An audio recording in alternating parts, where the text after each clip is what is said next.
Este viernes 4 de noviembre se anuncia la presentación del libro La fábrica de boxeadores en Tijuana, que Omar Millán escribió hace 10 años, lo presentó, ha corrido el tiempo. Voy a platicar con Omar, está ya seguramente en su casa, y vamos a platicar de este libro que se presenta en el Centro Cultural Tijuana el viernes 4. ¿Cómo estás, Omar? Bien, muchas gracias, Jaime, por la oportunidad. Todo bien. Parece que fue ayer cuando presentaste este libro. Recuerdo que se montó un ring, hubo boxeadores, niños y hubo un ambiente de fiesta. Y ya pasaron 10 años, Omar. Sí, 10 años y una parte del libro es justamente la conciencia que hay en esta ciudad y su historia con el boxeo. Y justamente estas peleas de exhibición que se hicieron hace 10 años, una de estas peleas de exhibición fue de Kenny Enríquez, que actualmente ya es doble campeona mundial. Ajá. En ese lapso, ¿no? De una década, además de la aparición de Jaime Munguía como otra de las figuras egresadas de aquí de la frontera, o como Pantera Neri. En fin, que esta fábrica de boxeadores pues no ha parado, ¿no? Y pues el libro tiene que ver con esto, ¿no? De cómo, a pesar de su austeridad, a pesar de los problemas que puede tener Tijuana desde el punto de vista social, económico, en fin, de problemas muy arraigados, y que curiosamente hace 10 años estábamos hablando de lo mismo, ¿no? Esta inseguridad que hay en la ciudad, buscar temas, buscar qué nos arraiga con esta frontera, qué nos liga, qué nos, porque a pesar de todo seguimos aquí. Y creo que uno de esos temas y de esos orgullos que tenemos es justamente el boxeo. Y cómo la ciudad, desde que se erige como capital del entretenimiento mundial durante la ley seca en Estados Unidos, entre los años 20 y 30, ya estaba ahí el boxeo. Así que no es casualidad, pues, estas figuras, estos actuales campeones mundiales que hay, ni casualidad fue los que surgieron en, en- en el siglo XXI, ¿no? Con Eric Morales, Antonio Margarito, Jackie Nava, ni tampoco casualidad fueron los grandes campeones que surgieron en los años 90 y 80, ¿no? Los primeros campeones que tuvo esta ciudad, por esa raíz que hay desde que la ciudad se creó como un foco mundial de entretenimiento, ¿no? Y pues todo eso contiene el libro. Y sí, hace 10 años lo presentábamos justamente en el Secut, con un ring, ahí en un contexto en el que, pues muy parecido al de ahora, ¿no? Con todo esto que nos rodea de la violencia, del narco, terriblemente estamos hablando de lo mismo, ¿no? De hecho, tú escribiste un libro sobre la violencia en este inter de los 10 años, sobre la violencia en Tijuana, y otro libro sobre gastronomía o sobre cocina, ¿no? Son dos libros muy, muy interesantes. Sí, un año después de la fábrica de boxeadores, casi los 2 años, se llevó año y medio, publicamos Viajes al Este de la Ciudad, que justamente en la fábrica de boxeadores ya anunciábamos que en ese ambiente en el que eh, la delincuencia, el crimen estaba, bueno, sigue estando tan terrible. Crecía este cultivo de boxeadores, esta otra cara llena de orgullo que se exporta hay boxeadores de esta región peleando en Europa, en África, en Estados Unidos, ininterrumpidamente, ¿no? En los últimos 40 años hemos tenido tanto presencia de boxeadores formados en esta región en todos los continentes, y no solamente boxeadores, porque el libro no solamente habla de esta fábrica, de esta creación de boxeadores en Tijuana, sino también de toda una comunidad. Tenemos referees internacionales, jueces internacionales, grandes entrenadores que son parte de la historia de este país, de este deporte que, pues, tal vez en fútbol no hemos ganado nada, ¿no? A veces, continuamente, y he escuchado a grandes, a mentes muy brillantes hablar de que a veces se nos quiere parecer como un país de fracasados, ¿no? Porque se ve siempre al fútbol. Y pues obviamente, si uno se asoma al boxeo, ve, eh, hay países que no tienen un solo campeón mundial y solo Tijuana ha producido 22 campeones mundiales, ¿no? De ese tamaño estamos hablando. ¿Cuál fracaso de país en el caso de boxeadores, ¿no? En el caso de este deporte, igual en literatura, ¿no? Hemos tenido grandes poetas, grandes narradores, ¿no? Pero pues igual queremos siempre hablar del fútbol y pues sí, no pasamos del quinto partido, pero acá en esta otra cara del boxeo tenemos eh, grandes figuras como, bueno, Julio César Chávez, ¿no? Que aquí en el libro hay un capítulo de él, de la influencia enorme que tuvo Tijuana, tanto económicamente para él como su brinco a su primer campeonato mundial y a ser el ídolo que es, ¿no? Como esta ciudad en los años 80 le dio la oportunidad de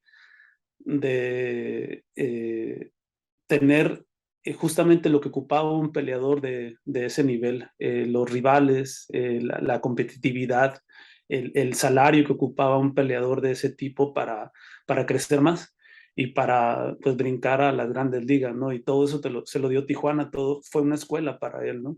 Y de ahí su arraigo y de hecho todavía sigue viviendo aquí, ¿no? Sí, claro, pero probablemente si Julio César Chávez se hubiera quedado en Sinaloa, no hubiera pasado lo que sucedió con él. ¿No? Y de hecho, justamente el ejemplo que él da, porque él peleaba, pelearon antes que él, pelearon sus hermanos, ¿no? Y él conoció el boxeo y conoció esta plaza de Tijuana a través de sus hermanos. Y cuando él peleaba y regresaba, no solamente, bueno, traía sus triunfos y toda la experiencia de lo que estaba haciendo acá, sino se expandía, ¿no?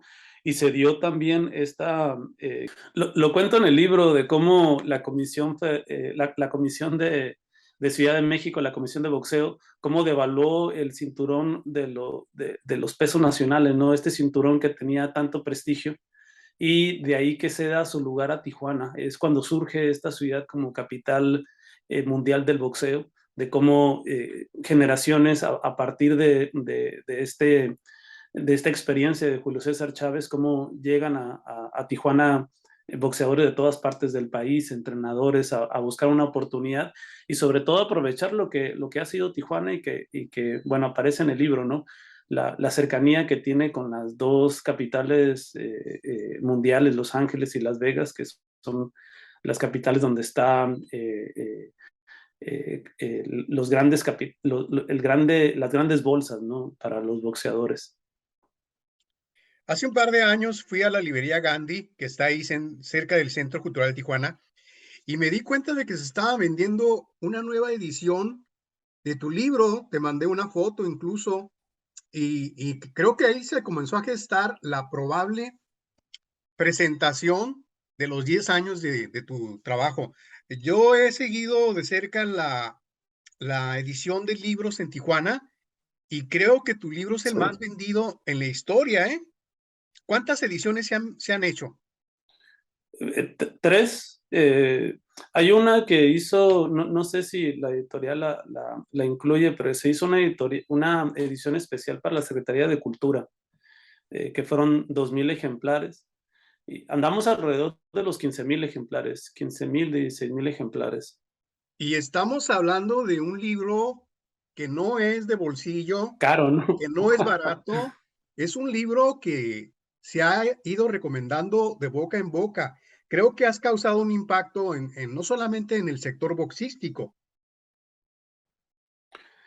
Eh, sí, es un libro que, de hecho, cuando está en 450 pesos el libro, y sí, cuando recién se publicó y la editorial me dice cómo lo iban a vender, yo sabía que Trilce usualmente es una editorial que hace libros de arte y de hecho fue un poco difícil convencerlos para que realizaran este libro, porque pues ellos están, su perfil es el arte y ellos habían hecho lo más cercano a algo popular, aun cuando ellos hayan sacado también otro tipo de libros de arte. Era un libro de boxeadores, no sé si recuerdas, con fotografías de Lourdes Grobet.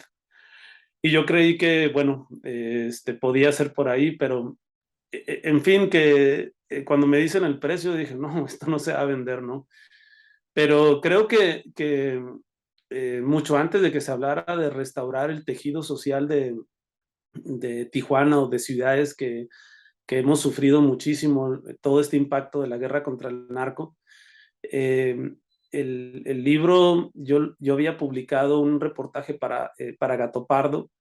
De ahí nació, fue en el 2008, de ahí nació la idea de hacer esto más extenso y hacerlo libro. Se fue dando de forma natural porque, no precisamente porque anduviera buscando algo a qué aferrarme o algo que nos mostrara orgullo de esta región tan vilipendiada, tan maltratada no sé si recuerdas, en el 2008 teníamos corresponsales de todas partes del país, corresponsales extranjeros, todos cubriendo algo que después le sucedió a todo el país, ¿no? Desgraciadamente. Y aquí estaban y se hablaba solamente de narco. Y yo estaba mirando para el lado del boxeo, no porque buscara un lado noble de esta ciudad, sino porque yo pensaba, es algo que lo que platico a menudo con amigos, es algo que platico con gente del boxeo, y historias que ahí están, pero que no se conocían. Historias que flotaban ahí entre un orgullo entre la comunidad boxística, pero no estaban plasmadas en un libro. Y había revistas que hablaban de esto, pero no se hablaba, yo sentía, ¿no? Con el respeto, con el diseño, con todo lo que había significado para la ciudad. Y esa fue mi labor en un principio, tratar de convencer a Deborah Holtz, directora de Trilce, la importancia que tenía para la ciudad y cómo podía ser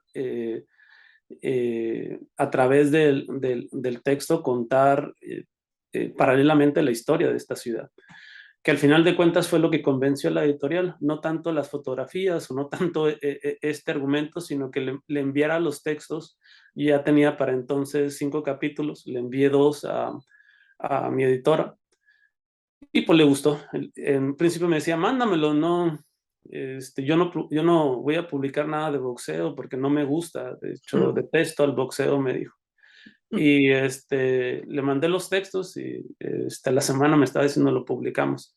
Y ahí fue cuando hicimos toda esta labor también de buscar fotografía histórica, de terminar de hacer el libro, ¿no? Con los restantes capítulos y hasta lo que ha sido hoy, ¿no? ¿Y cuál fue la reacción de los boxeadores, de la gente del mundo del boxeo? ¿Qué te fueron diciendo conforme fue pasando el tiempo? Creo que yo siento, así lo he percibido en estos 10 años, que ellos tal vez no se miraban con la importancia que tenía esto, ¿no?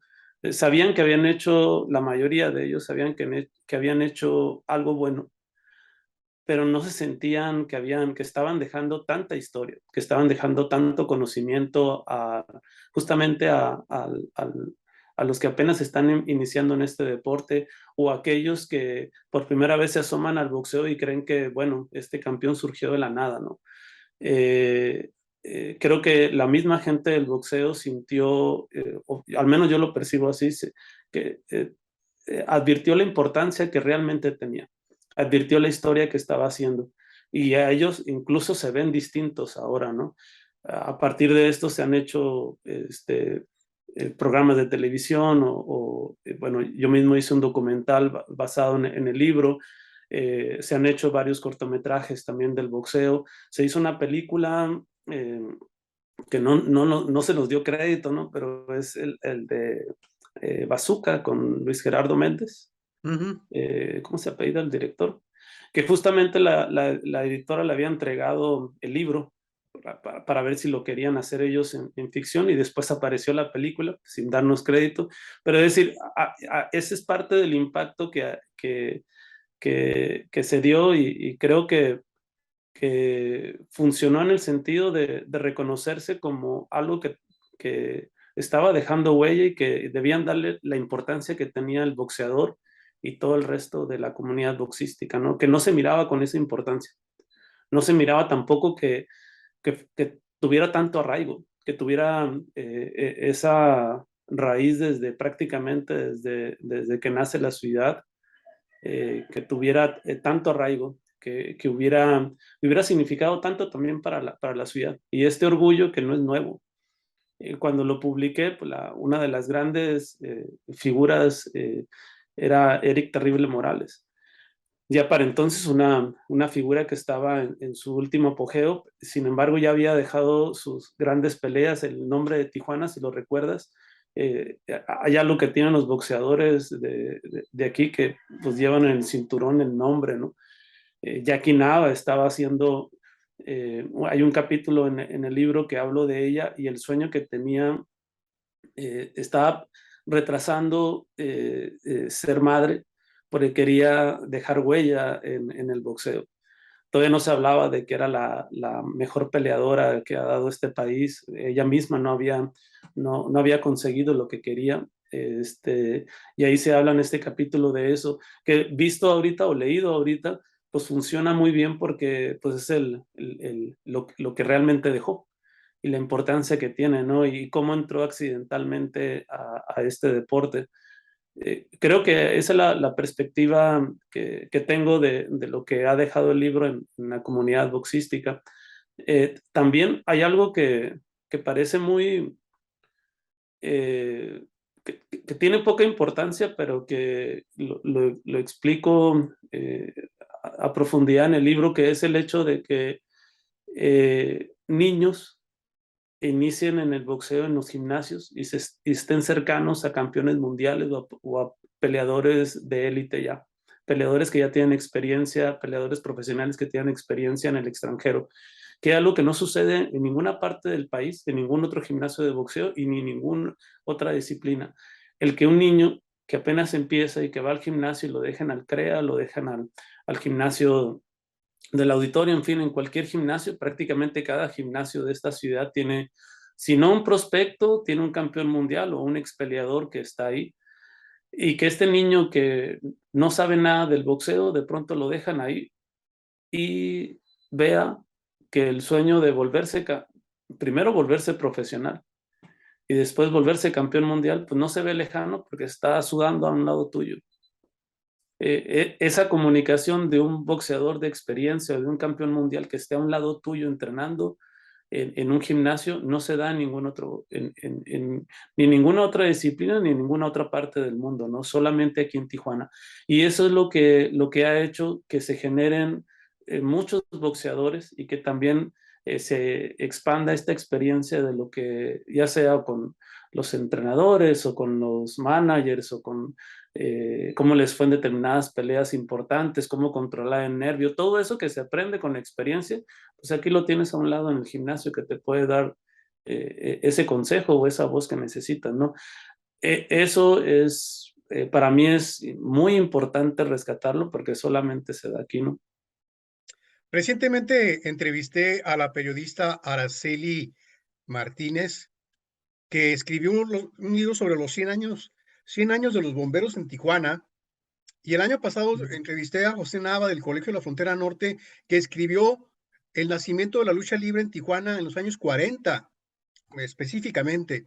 Es muy interesante cómo se abren las ventanas de la historia de Tijuana, los boxeadores, los bomberos, la lucha libre, cómo se están acercando diferentes escritores o periodistas y nos están dando este mosaico, este rompecabezas de la historia de Tijuana, pero no tradicional ni oficial, sino la historia a través de sus personajes. Sí, que eso es muy importante rescatarlo, ¿no? Porque, fíjate, ahorita que mencionabas esto, me acordé que esta historia estaba viva cuando yo la hice, ¿no?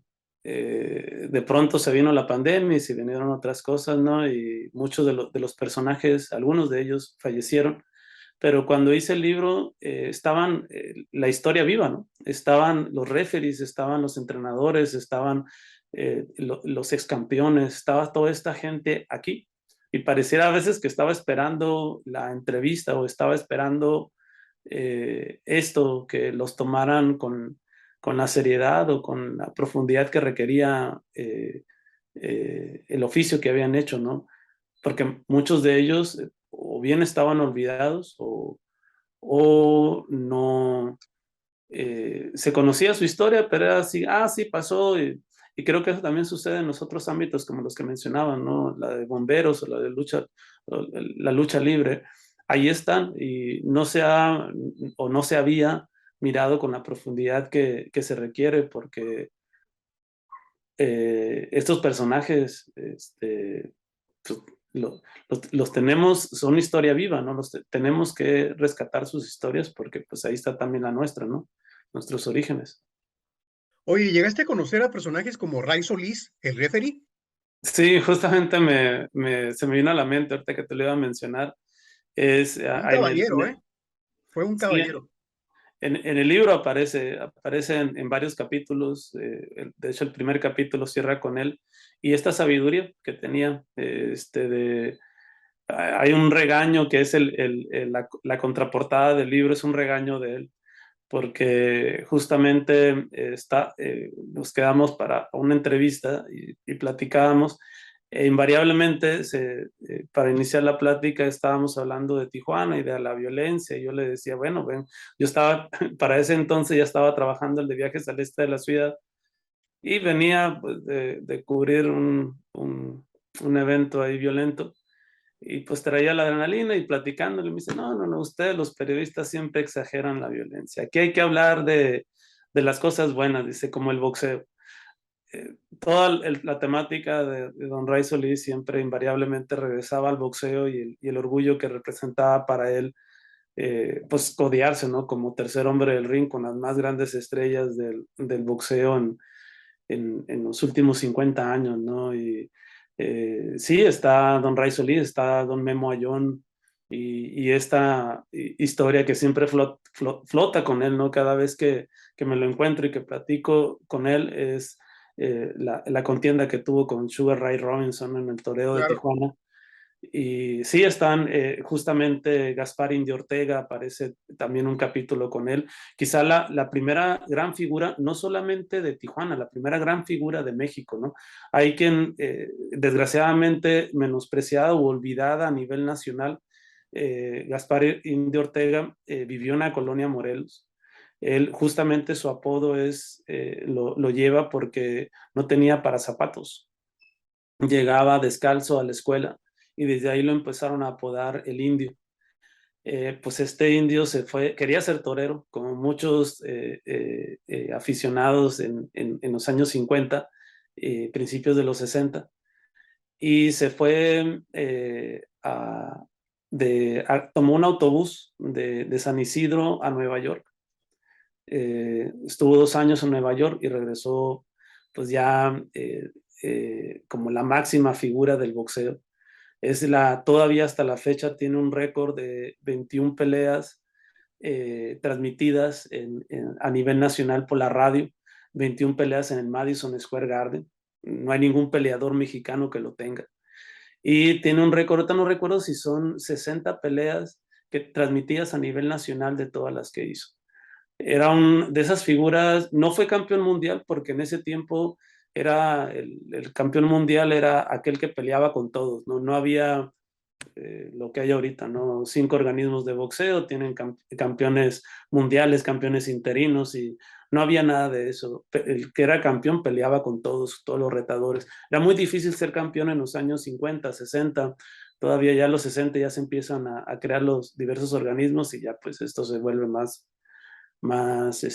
espectáculo, ¿no? Pero en aquel tiempo era eso y pues eso es la figura de Gaspar, una de las figuras, ¿no? Ahorita que me mencionabas a don Ray Solís, Memo Ayón, a Gasparín de Ortega, en fin, están perfiles de Raúl Jíbaro Pérez, de Manuel Mantecas Medina, del propio Julio César Chávez, de Eric Morales, de Jackie Nava. En general, una de las tesis, y creo que eso también va más allá del boxeo y que fue también lo que quizá lo mantenga vigente este libro, es que a veces nos olvidamos y pensamos, bueno, el boxeo es bárbaro, el boxeo es muy difícil, y en realidad la vida es difícil, ¿no? Lo más difícil es sortear la vida. La vida que para muchos boxeadores se viene con el éxito, cómo sortear el éxito, cómo decirle no a los nuevos amigos que adinerados, o muchos de ellos. Se habla ahí del problema de las drogas que tienen, del problema terrible que tienen en los años 80, con ya instalado aquí uno de los cárteles de la droga, y cómo se acerca a estas figuras emblemáticas ya famosas del boxeo, y cómo decirle que no a ese tipo de amigos, y sortear y la pareja, y en fin, la vida cotidiana, que para el libro lo maneja constantemente, ¿no? No es el rival el que los vence, es realmente la vida, y cómo sortear la vida es lo que realmente vale la pena hablar, ¿no? Porque pues del boxeo, sí, por supuesto, hablamos del boxeo y del rival y de las condiciones en las que llegaron a determinadas peleas, pero la vida, y de eso es lo que me interesaba mucho, pues desmenuzarlo, y está en el libro, ¿no? Que yo creo que todo buen libro debe explicar qué es la vida, ¿no? La vida desde, en este caso, pues de una comunidad boxística que no está muy lejana a lo que vive la gente de aquí, ¿no?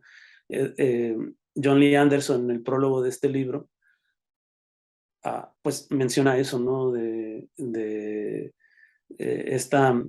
anónimos que están brincando en los gimnasios, que quieren ser una estrella y que no saben que lo más difícil es la vida, y cómo quieren ser las próximas estrellas del boxeo, pero bueno, habrá que también prepararse mentalmente para la vida, para estudiar, no necesariamente el gimnasio, ¿no?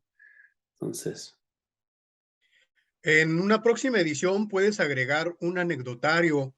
Memo Ayón le dio clases de educación física al periodista Jaime Chaides ok. en el quinto año y en el sexto año en la escuela Francisco Madero de la colonia Durango. Yo no sabía que Memo Ayón había sido el campeón, había sido el gran boxeador. Era mi profesor de educación física. Hasta después lo descubrí cuando hice nota de boxeo en los años 80 y lo vi ya como referee.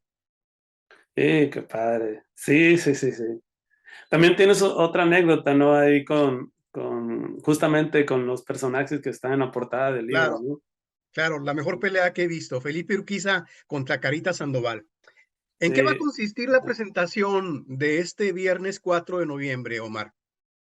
Pues hay una serie de voces, un coro ahí justamente de que es el boxeo visto a través de diversas perspectivas. En un video que justamente el Secud está armando de diversas personalidades de aquí de la región, y eh, que van a hablar sobre el libro, un poco de lo que hemos estado hablando ahorita, de la influencia o bien inspiración que ha tenido el libro para ellos.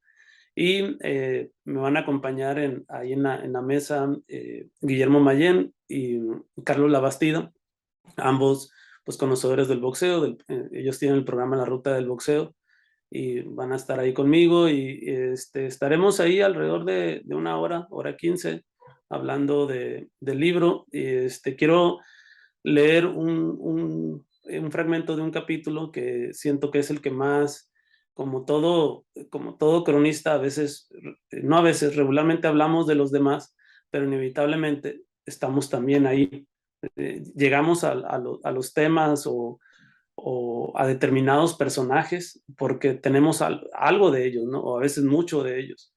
Y hay un capítulo, un perfil, porque yo conocí a Eric Morales, es justamente el capítulo que quiero leer, en el que yo lo conocí a él cuando estábamos en la secundaria. Él es 1 o 2 años más grande que yo. Y lo conocí en la secundaria, y pues todavía no lo apodaban el terrible, pero ya era terrible. Entonces ahí quiero leerlo porque es uno de los capítulos que creo que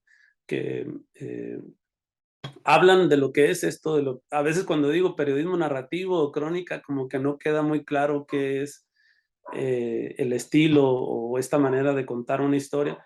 Y este capítulo pues caracteriza muy bien esto del periodismo narrativo y además que tiene gran parte de mí. Entre las voces que vamos a poder escuchar está a la de Julio César Chávez, el terrible Morales, Jackie Nava, entre otros. Sí, Jackie Nava, Kenny Enríquez, está Stup, Jaime Chaides, está Daniel Salinas, está Kenny Enríquez, Héctor Velázquez, está Marvin Quintero, está el juez. En fin, hay una gran cantidad ahí de personajes. No, no los quería mencionar a todos porque luego se me olvidan, pero sí, generosamente ahí prestaron su tiempo para hacer este video. Gracias, Omar, por la entrevista. No, muchas gracias a ti, Jaime. Nos vemos el viernes a las 7 de la noche en la sala Federico Campbell del Centro Cultural Tijuana. Y al final tenemos un cóctel patrocinado por Calimax. Muy bien. Gol. Gracias. Gracias a ti. Bye.